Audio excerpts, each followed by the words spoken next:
Adowaya said chisamere sabaterere nekuti Zambia benyo munesele ombema oneiko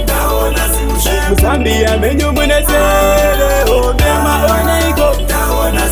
Mabebi machukuka na matema ne matafu Kana batete tobadamu sababaterafu Tobarumbitsa vanasikana tocha sechikafu Ndiseni kurikwedu totova pamalafu Nango sumudza musoro msipore sechirafu Ndapinda mutadzi zvangu ndotanga kutsvaga wangu Vanona ndakwidza grafu vanevhona romapafu Ndakutoluka kabebi kanyama kastafu Kaiko kawakapfeka bebi kakakufita Matambiro nechimiro ndakutobunda dikita Chuma chini wakapfeka kamini Varatidze zvidavado zvidodido kusambolimita Sipamba akafira uveshanu baba chikwara kuro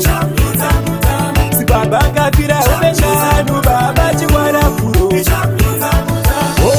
Kucheza, kucheza,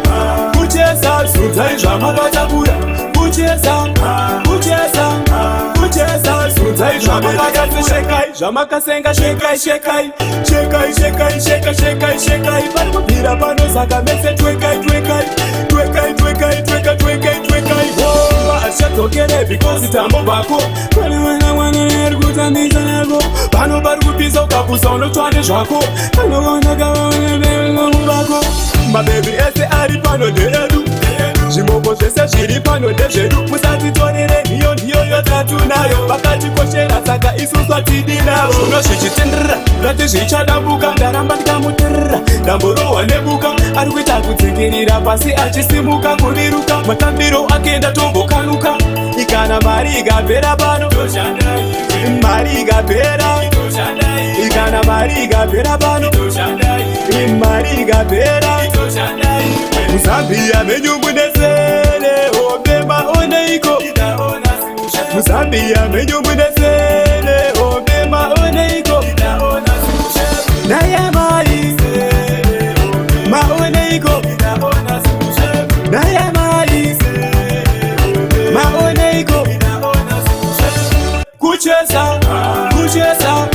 kucheza Sudzai zvamakatakura Kucheza, kucheza,